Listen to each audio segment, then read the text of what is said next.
Boa noite. Brasília teve hoje um dia agitadíssimo, com vários anúncios e decisões, como a aprovação de uma bolsa de auxílio às vítimas de estupro e as declarações no Senado do advogado Luiz Roberto Barroso, indicado para o Supremo. Ele considera que o STF foi duro demais no julgamento do mensalão. Os acontecimentos na capital federal estão em destaque no Jornal da Cultura de hoje. E você vai ver também na edição desta quarta-feira. Suspensa a reintegração de posse em fazendas ocupadas pelos índios no Mato Grosso do Sul. Guarda Nacional vai permanecer no local para evitar novos confrontos. Japoneses e descendentes lutam por retratação do governo brasileiro pelo tratamento recebido durante a Segunda Guerra. Nova intervenção do Banco Central não consegue segurar a cotação do dólar. No Dia Mundial do Meio Ambiente, o governo paulista anuncia investimentos para a recuperação de florestas. Soldados sírios recuperam redutos rebeldes e comemoram sobre os escombros.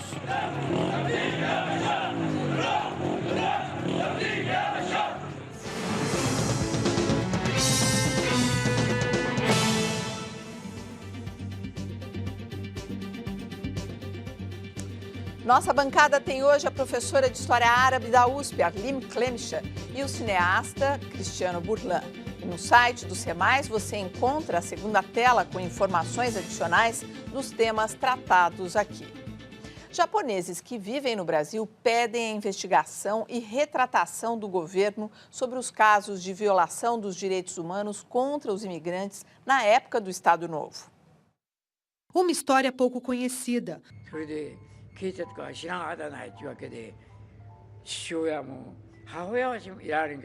O relato se refere ao período da Segunda Guerra Mundial. Os imigrantes japoneses foram perseguidos, torturados e mortos durante o governo Getúlio Vargas.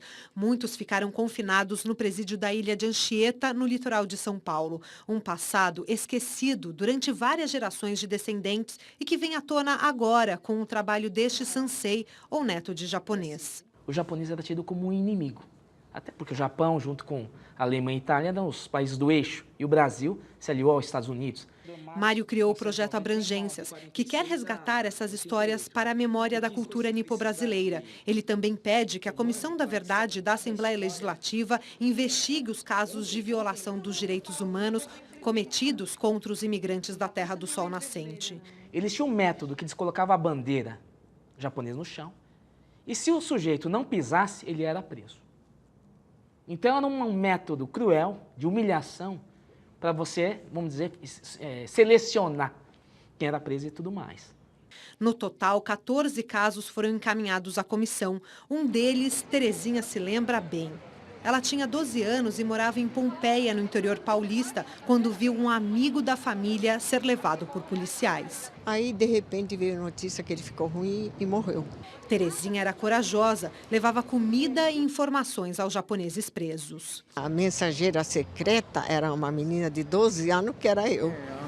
Na época da repressão, conversar em japonês, como estão fazendo esses 4 amigos, era totalmente proibido. Os imigrantes iam presos se falassem a própria língua. Os jornais em japonês também eram proibidos de circular no Brasil.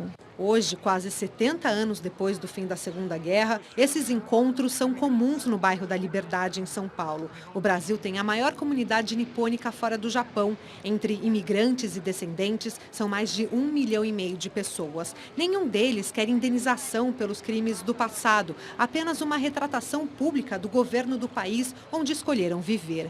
Algo similar ao que fez o primeiro-ministro japonês Junichiro Koizumi em 2005, quando Tóquio manifestou profundo remorso e pediu desculpas sinceras pelas agressões cometidas durante a Segunda Guerra Mundial aos países asiáticos, entre eles a China. A gente precisa desse reconhecimento do Estado, para que essa presença nipo-brasileira seja feita de forma justa, a justiça histórica seja feita.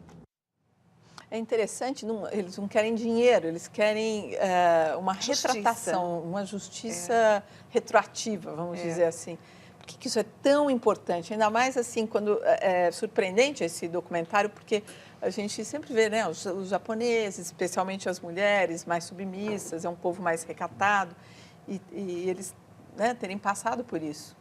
Eu vejo assim como bem interessante eles pedirem, resgatar essa história. Primeiro porque a retratação é o que possibilita dar um passo adiante na continuação da integração dessa imigração.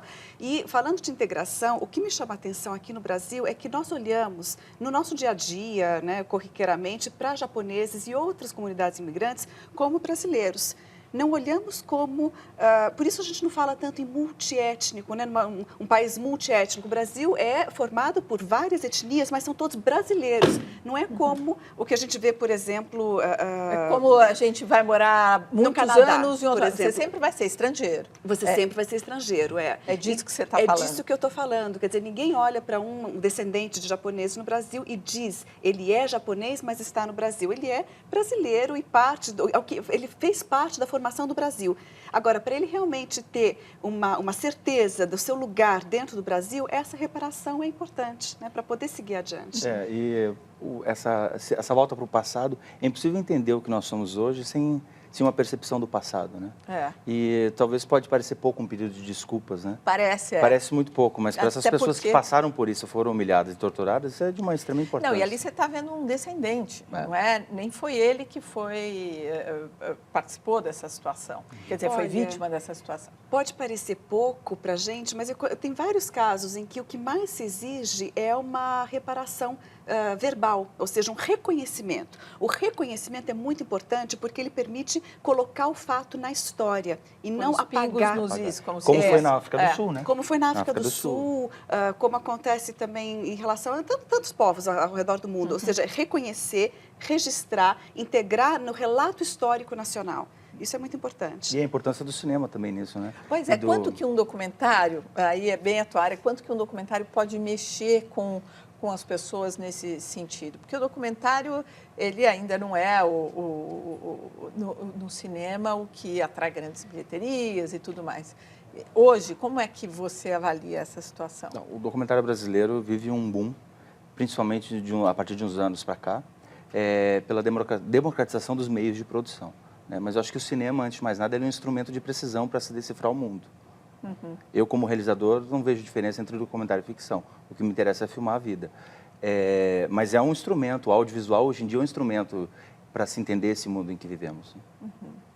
E a Justiça Federal suspende a ordem de reintegração de posse da fazenda ocupada por índios Terena, no Mato Grosso do Sul.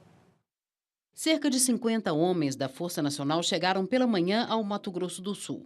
O efetivo, inicialmente, deveria ajudar a FUNAI na desocupação da fazenda Buriti, invadida pela segunda vez na semana passada por índios da etnia Terena. O ministro da Justiça, José Eduardo Cardoso, esteve no Mato Grosso do Sul e sobrevoou a área ocupada pelos índios.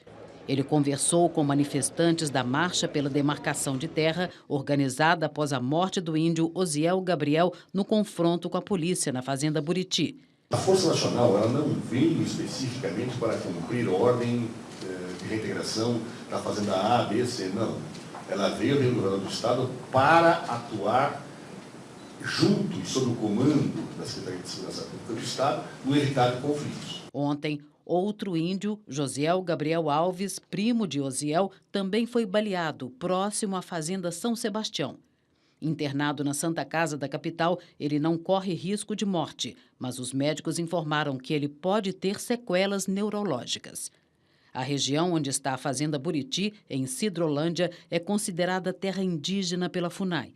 A família do ex-deputado Ricardo Baixa, dona da fazenda, conseguiu barrar a demarcação através de ações na justiça. Os índios também protestam contra a proposta de emenda constitucional que transfere da FUNAI para o Congresso decisões sobre reservas indígenas. Essa é uma outra situação que, em partes, parece com a anterior. Os japoneses querem uma retratação e eles aí querem o que, inclusive, a própria FUNAI diz, que é a área indígena. É incrível, né? Porque assim, eles vão, se expõem, sabem que do outro lado tem uns pistoleiros que atiram, que machucam, a Força Nacional se atrasou, quer dizer, o diálogo ali, a mediação também se atrasou, mas mesmo assim eles foram em busca da terra que é da família deles, que é dos ancestrais. Né? Quer dizer, de fato, de diferentes formas, mas estão há mais de 500 anos fazendo isso. Se a gente for pensar mesmo na história da colonização do Brasil. Antes dos portugueses? Antes dos portugueses. Eles estavam aqui, né? E o mais assombroso, eu me lembro de uma imagem que foi muito reproduzida semana passada, quando o indígena morreu, de um indígena com uma arma na mão, né? Enquanto tinham 500 policiais lá, pois é, todos armados com armamento pesado, armamento de guerra, né? E reproduziram essa imagem de um indígena armado, né? Como se eles, há 500 anos sendo assassinados, né? Essa terra já existia, né? Eles estavam aqui, né? E como é que essa terra chegou na mão desse deputado, né? A gente conhece histórias, não sei se é o caso aqui, não posso ser leviano, mas essa região, esse Brasil profundo, a história de grilheiros, né? Que se apossam dessas terras e plantadores de soja. Mas essas terras eram dos índios, né? Dos indígenas quando chegaram e a aqui. FUNAI reconhece como terra deles, quer dizer, eles serem expostos de uma maneira covarde, é muito... Você trabalhou com... Fiz um documentário, chama com... Coipiranga. De onde que são esses índios? É da região do Baixo Tapajós, Tupinambás e outras etnias. E eles falam sobre a situação deles? Eles têm esse sentimento? Eles têm medo, né? Na verdade, assim, o Pará é um dos lugares mais absurdos que eu já fui na minha vida, né? É um estado muito rico, com muita riqueza natural, e a população vive quase em estado miserável, né? Essa população ribeirinha ainda, né? Então, o documentário é sobre a primeira revolta popular do país, chama Cabanagem. 1835, indígenas, escravos e moradores de comunidade ribeirinha se revoltaram contra, então, a coroa portuguesa. Agora, o que você falou que eles têm medo de quê? Da violência? Medo dos fazendeiros, dos pistoleiros, né? Mas eles sabem que estão desprotegidos, que estão por o interior do Pará é uma terra sem lei. Infelizmente é assim. Jogado aos leões mesmo, né? Sexto dia de protestos e violência na Turquia. A nova onda de confrontos veio logo depois do pedido de desculpas do vice-premier pela brutalidade policial. Pela televisão, ontem à noite, o vice-primeiro-ministro Bülent Hink condenou os excessos da polícia, lamentou as mortes e prometeu moderação. Pouco depois, de madrugada, a polícia voltou a reprimir os manifestantes com jatos d'água e bombas de gás. Mais de 100 pessoas foram presas. Ao amanhecer, mais violência. Os ativistas voltaram a acampar na principal praça de Istambul, onde a revolta popular começou. Diversos setores da sociedade já aderiram às manifestações. O Jornal da Cultura explica. O político turco Tayyip Erdogan está no poder há 10 anos. Apesar de ter sido responsável pela modernização da Turquia, é acusado de autoritarismo e tentativa de islamizar o país. A Turquia tem se destacado como o país mais liberal do Oriente Médio. Hoje, as cidades têm costumes similares às do Ocidente, com mulheres andando sem véus e independentes. As turcas no mercado de trabalho ajudam a impulsionar a economia do país. A Turquia dobrou a renda per capita no governo de Erdogan, que foi reeleito 3 vezes. O país ganhou status global, estratégico na ligação entre Ocidente e Oriente. Passou a mediar crises como a do Irã e da Primavera Árabe. Virou aliado dos Estados Unidos e modelo para países vizinhos. Mas nos últimos meses, o governo começou a limitar a liberdade do povo. Entre outras medidas, Erdogan proibiu o beijo em público, a minissaia e restringiu o consumo de bebida alcoólica em locais públicos. Os protestos contra o governo começaram em defesa da última área verde de Istambul. No local, seria construído um shopping e um memorial otomano. A manifestação, que se espalhou pelo país, ganhou novo significado. A população passou a exigir a renúncia do premier Tayyip Erdogan. Ontem teve aqui algumas perguntas, Aline, sobre o noticiário que vem da Turquia, se poderia acontecer uma nova versão da Primavera Árabe, que a gente acompanhou, começando lá na Praça Tahrir, no Egito. Qual a sua avaliação sobre isso? A pergunta é bastante lógica, porque é o que a gente pergunta. Realmente está começando da mesma forma. Nesse momento é difícil de dizer se essa manifestação, esse movimento, essa revolta tem a capacidade de realmente causar a queda do Erdogan. Um indício interessante que aponta para uma situação que vai ficar mais crítica é a Bolsa. A Bolsa da Turquia realmente sofreu uma queda de 10 pontos, né? Uma queda brutal. E, então, é um ponto para uma situação realmente muito delicada. Agora, o que está acontecendo na Turquia, certamente é uma derrota para ele, né? Erdogan, ele está na sua terceira reeleição. E ele está aparentemente deslumbrado pelo próprio sucesso, né? Ao ponto dele começar a tomar atitudes que ultrapassaram a linha vermelha do que o povo estaria, né, disposto a aceitar. E hoje o fato de uma figura do governo, não sei se era o vice-ministro, foi e pediu desculpas à sociedade pelos últimos acontecimentos, isso é um sinal de que as coisas vão mal para ele? Mas foi uma retratação pública, um sinal de fraqueza, de que necessidade de, né, se justificar. Também a gente tem que lembrar que a Turquia nunca deixou de querer entrar para a União Europeia. Mesmo não sendo possível, e há vários anos que nem se fala mais isso dentro da Turquia, mas é um objetivo. Então a Turquia toma muito cuidado com qualquer tipo de violação de direitos humanos, repressão policial aberta e declarada, mas a repressão existe, né? Existem hoje 69 jornalistas presos, há bastante censura dentro da Turquia e há um clima de censura tão grande que os jornais e televisões, eles têm uma autocensura, o que é uma das piores formas, às vezes, até quando a gente chega nesse ponto. Agora, esses jornalistas presos porque estariam saindo fora do script, é isso? Exatamente, ou seja, há um Estado que que vinha de um processo de democratização bastante interessante depois da ditadura militar que né, governou a Turquia aí durante meados da segunda metade do século XX, né? Quer dizer, a Turquia, ela nasceu, só para a gente situar, nasceu após a Primeira Guerra Mundial, quando o Império Otomano se esfacelou, perdeu a guerra para a Inglaterra e a França. A Rússia já tinha saído por causa da Revolução Russa. Então, ao perder a guerra, o Império Otomano se esfacelou, suas áreas árabes foram dominadas por países europeus e surgiu a Turquia. Né? A Turquia saiu independente desse processo como um Estado, uma república laica. E passou por um processo de democratização, passou a ser realmente um modelo de um país do Oriente Médio democrático, mas nos últimos anos vem realmente sofrendo um processo de islamização, de tentativa de inserir o Islã dentro da política nacional de diferentes formas e de uma forma imposta. Esse que é o problema. Agora, é incrível como deve ter um incômodo latente na sociedade, porque tudo começa com uma árvore cortada. É verdade. Eu não sei se eu sou muito romântico, mas eu sempre me lembro de maio de 68, né? E eu fico me perguntando quando essa primavera árabe vai chegar na América Latina e, quiçá, até no Brasil, né? Porque é um momento em que a gente vive que se pede transformações, né? Que momento é esse, né? Esse excesso de consumo, essa violência toda, essa falta de compaixão, né? E eu acho que em algum momento isso vai acabar respingando aqui na América Latina e provavelmente no Brasil.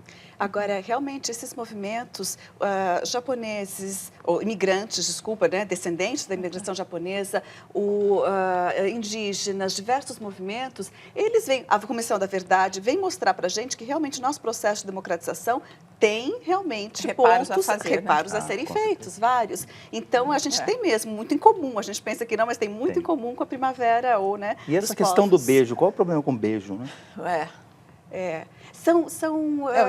Isso são raízes do islamismo. E é uma forma bastante conservadora, né? Erdogan, ele vem, por exemplo, colocando a religião dentro das escolas sem perguntar para os pais, se os pais concordam com essa islamização, essa religiosidade crescente dentro do Estado.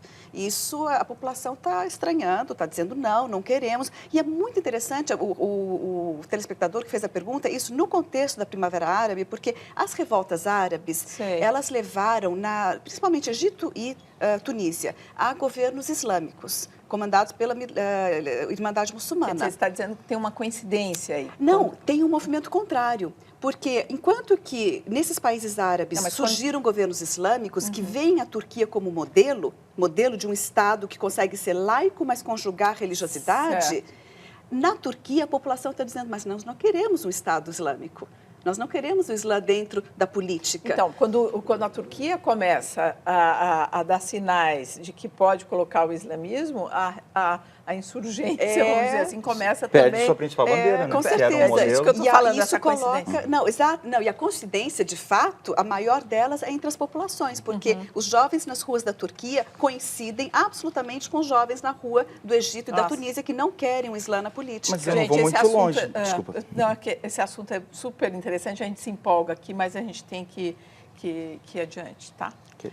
E neste domingo, a TV Cultura estreia uma temporada de entrevistas especiais que nós produzimos nestes últimos meses. São entrevistas conduzidas por mim com personalidades de áreas diversas do cenário nacional.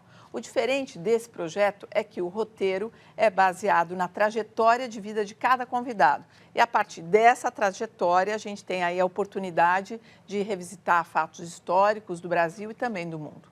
O que chamou a atenção é que todos os entrevistados, invariavelmente, tocam num assunto que sempre nós tratamos aqui no Jornal da Cultura, que é a educação. Veja alguns trechos. As injustiças do mundo foram compreendidas muito cedo por mim, assim, e a necessidade de lutar contra elas. E eu fiz isso não só com vistas em mim, nos meus irmãos, mas nas pessoas que me cercam, do mundo de onde eu venho. Minha mãe, ela explicou muito cedo para a gente que a gente só teria como alternativa de mudança de vida estudar. Quando a gente percebeu que a educação no país era ruim, o que a gente fez? Ao invés da gente só meter o pau, há mais de 15 anos nós damos bolsa de estudo para qualquer matéria que a pessoa quer estudar. Eu estudei até o final do ginásio numa escola pública, espetacular. Como era o nome? Grupo, está lá ainda, Grupo Escolar Napoleão de Carvalho Freire. E eu tive professores fenomenais. No lugar onde eu trabalho, eu saio da sala quando eu dou prova para os meus alunos. Ninguém cola. Porque não faz parte da cultura, não faz parte do código ético. Certamente o sistema educacional, a gente tem que ensinar para as nossas crianças que o aprender é uma grande aventura para a vida toda. Isso aí é um aperitivo, viu, gente? Porque todos falaram, tem outros entrevistados, tem Fernando Henrique, tem Maiana Zatz, enfim, tem um monte de gente, todos, em algum momento das entrevistas, tocam nesse ponto como algo transformador e mais, que a educação, o jeito de ensinar, tem que passar por uma revolução, porque está muito chata a sala de aula. A educação para você foi... E para você que é professor? Bom, para você está na sala de aula. Eu também sou professor. Mas você, a escola veio e revolucionou sua vida. Eu sou meio descrente nisso. Eu acho que um livro não salva ninguém. Mas, ao mesmo tempo, você tem que ter a possibilidade de ter acesso à educação e se você quer buscar esse conhecimento. Né?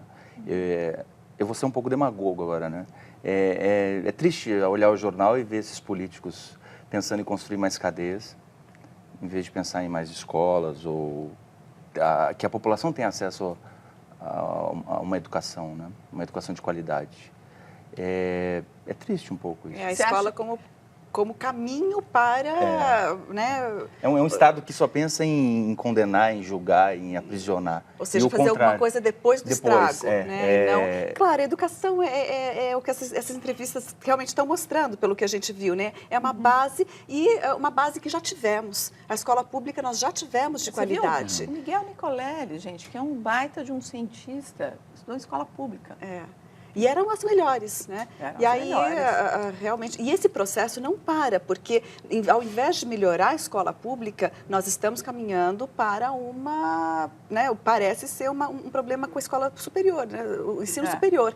Então, já acabamos com a escola pública de nível fundamental e médio, estamos caminhando para acabar com a escola pública de nível superior, a universidade pública. São poucas as que conseguem se manter, o governo não investe na construção de novas, investe em bolsas para estudar em particulares, ao invés de construir outras novas. Então, é um problema que muito, muito longe de estar resolvido. E uma proliferação dessas escolas particulares, dessas faculdades particulares, né? De qualidade muito duvidosa. Eu conheço histórias até de faculdades que alugam bibliotecas, né? Para poder ter para poder ter a nota, a nota do MEC. É apavorante, né? Eu chamo de faculdade de fundo de quintal. A série vai ser exibida aos domingos, às 21h30. O time de entrevistados é bem variado. Vale super a pena ver. Eu aprendi muito ao fazer essas entrevistas. Sou suspeita, é claro, para dizer, mas só posso dizer que é uma viagem pelo conhecimento do outro. A seguir, Banco Central intervém no câmbio mais uma vez para tentar conter a alta do dólar. E mais, Ministério da Saúde demite assessor que usou prostitutas em campanha de prevenção de doenças sexualmente transmissíveis.